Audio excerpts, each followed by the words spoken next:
Hello and welcome back to Dad's Bedtime Stories. Before we get started today, I just want to know the answer to one question. Is there anyone out there? It looks to me like people are listening to these things, but I can't really tell for sure if you're real. If you could send me a message, join the Facebook page, or pretty much anything like that to let me know you're real, that would be great. So if you search for Dad's Bedtime Stories on Facebook, or you can send me a message at dad.bedtimestories@gmail.com. That would be greatly appreciated. This is episode 16, The Center of the Earth. Just close your eyes, lay back in your bed, cozy up under the covers, and just imagine yourself doing what the person in the story does. You wake up again in one of the most comfortable beds you've ever been in, the one that your friend the Sasquatch gave you last night. You look around and you see a whole bunch of glowing things. There's blue and purple and yellow and pink. The walls just glow with the brightest colors. "How are ya?" says your friend the Sasquatch. "I'm good. How are you?" "I'm great. Ready to go exploring the Sasquatch village?" Okay. How many Sasquatches are there in the village?" "3, says your friend the Sasquatch. "3? How is it a village with 3 people?" "Well," says your friend, "we Sasquatch live in really small groups. We really don't like being around people much. So this village is just me, my dad, and my mom. That's pretty much it." "Oh, where are they right now?" you ask. "Oh, my parents? Well, they're not here right now. They're on an adventure. So come on with me. I'll show you all around," says your friend the Sasquatch. "Well, just one second. What's your name?" "My name's Footsie," says the Sasquatch. "Footsie, you say? All right, well, we'll go with Footsie." "Sounds great," says Footsie. "Now let's get going. Come on this way," says Footsie, pointing to a tunnel in the distance. You follow Footsie and you walk through the tunnels. Each tunnel glows with something that's on the side of the walls. Yellow, purple, blue, all sorts of different colors. It almost looks like some sort of moss or something, but it's bioluminescent, which means it glows quite brightly. You follow Footsie through a bunch of different tunnels. He shows you one entrance that pops up and looks out on a local park nearby. "This is where I like to watch other kids play." "You have to watch other kids play?" you ask him. "But you look like just a kid yourself. Can't you go play with them?" "No," says Footsie. "My parents don't let me play with other kids. We're not supposed to let other people know that we exist." "Oh, that's so sad. Are there other Sasquatch children to play with?" "No, I mean there are, but you have to travel pretty far to find them." "Oh no, that's not fun at all. Well, maybe you and I can be friends." "Oh, I would love that ever so much," replies Footsie. "Well, what do you want to do?" "Let's go explore some more," says Footsie. You and Footsie travel around the different cave systems. He shows you different secret entrances that go here and there. The Sasquatch seem to have entrances that pop up everywhere. There's even one that pops up just in front of your house that you didn't know about.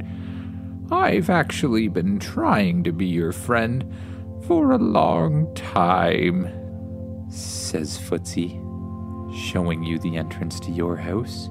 "And there's one more thing I really want to show you. Come this way." You follow Footsie down a glowing tunnel.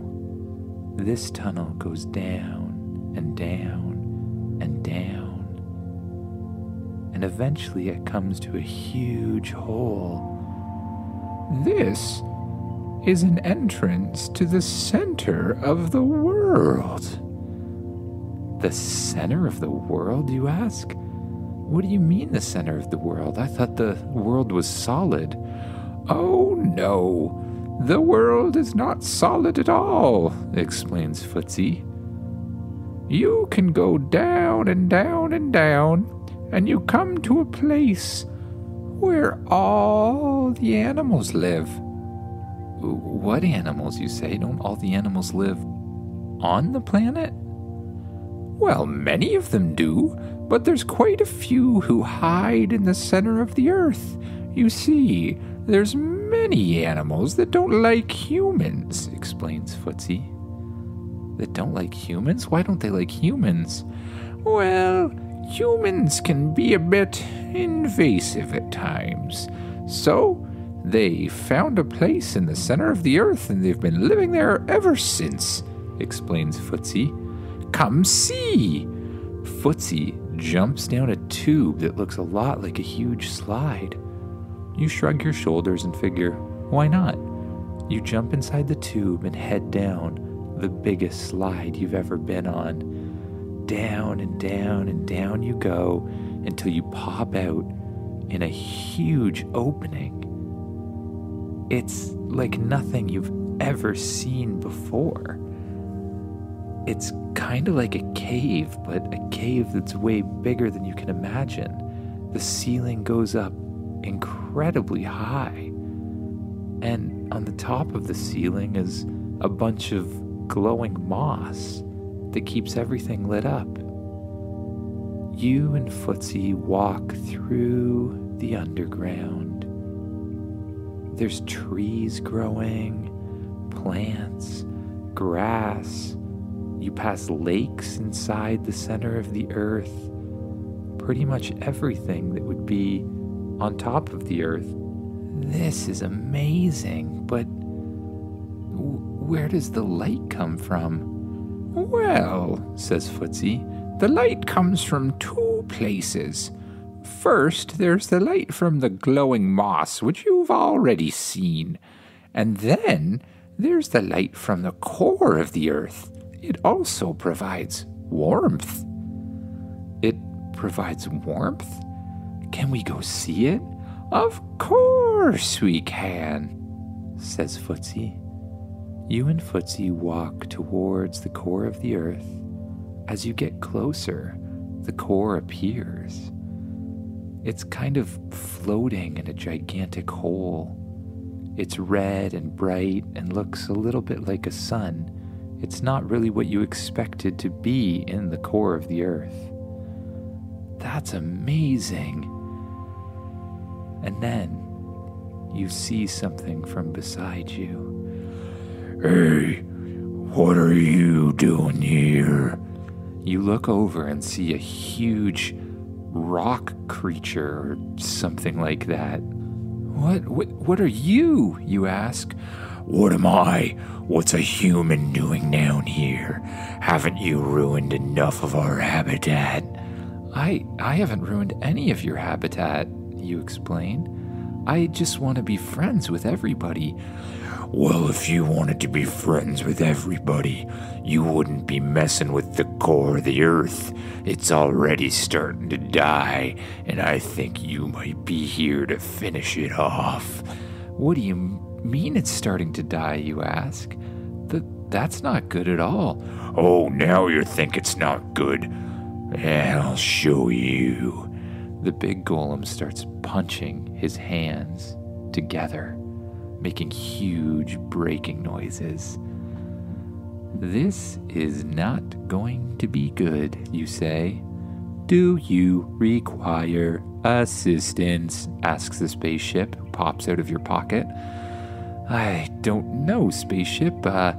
Have you anything that can fight a giant rock golem sort of thing?" "Yes," says the spaceship. The spaceship transforms into what looks like a mechanical suit, just a little bigger than the rock golem. The back of the suit opens up, You climb in and the suit closes around you. A helmet pops down over your head, and when you close your eyes, you feel a strange sensation, and when you open them, you realize you have full control of the suit. When you try to move your arms, the suit moves its arms. Your legs, it moves its legs. Just like the golem, you hit your fists together. The golem runs at you and tries to punch, but you grab his fist with one of your hands. He punches with the other and you grab onto it too. He starts pushing against you. He's incredibly strong. He pushes you back and back and back. You try to push forward, and as you do, blasters shoot out of your back and start pushing you against him, pushing him closer and closer to the center of the earth. He ducks down to the side and throws you. You start flying towards the center of the earth, but thinking about stopping causes the suit to activate its flying mechanism, and the blasters push you away and allow you to fly up into the air. "Hey, that's no fair. You can't fly," says the rock golem. The rock golem then picks up a huge boulder and throws it at you. It hits you right in the head. Hey! You regain control and try to get out of the way, but the rock golem just keeps throwing boulder after boulder after boulder. You dodge as many as you can, but he just keeps throwing them. We need some way to stop this spaceship. I agree. I recommend freezing. That's a good idea. Do you have something that can freeze it? Yes, says the spaceship. Activating freeze cannon. Out of your arm pops a big cannon. You point it towards the golem and spray. The golem starts moving slower and slower until everything but its head is totally encased in ice. You land in front of the golem. Now, are you going to stop trying to hurt me? I'm not the one who ruined the core of the earth, you say to the golem. Well then who was it? Says the golem. I don't know, but me and my friend Footsie here can help you figure it out, says the golem. Oh, you don't seem that bad after all. Now just unfreeze me and we can talk about it some more, says the golem.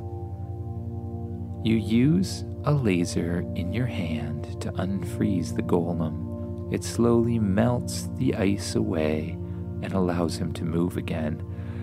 That's better, says the golem. Now, says the golem, can you explain to me how you're gonna help me figure out who's messing with the center of the earth? Well, of course we can, but I think that'll have to wait till another time. It's my bedtime, and I'm not home yet. Well, I guess you better get home, but it's a long journey back to this top of the earth. How are you gonna get there? May I make a suggestion? Says the spaceship. Of course, spaceship. What do you suggest? I can create a portal that goes to your shed. Oh, right. Those work on the same planet, too? Of course, says the spaceship. The spaceship grows and grows and grows until it's large enough for the portal to fit out its back hatch. The portal flies out, being carried by robots, and is placed on the ground right near the center of the earth. It lights up and turns on. That thing looks crazy. Is that some kind of magic? Well, something like magic, I guess. Magic, science, and it's hard to tell the difference sometimes, you say to the golem. Well, I promise we'll be back tomorrow, and me and the spaceship and Footsie here are going to figure out what happened. Okay. I'll meet you here tomorrow night. All right, we'll see you then. You and Footsie and the spaceship, which is now shrunk down to be a toy size again, walk through the portal and arrive in your front yard, out of the shed. Footsie says that he has to get back for dinner, and you understand, so you wave goodbye and let him go. Footsie walks off towards a tree.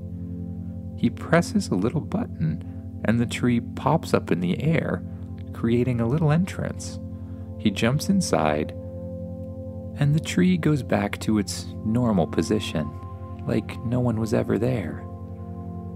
That's weird. I wonder how many of those Sasquatch tunnels there are around here. There are many, says the spaceship.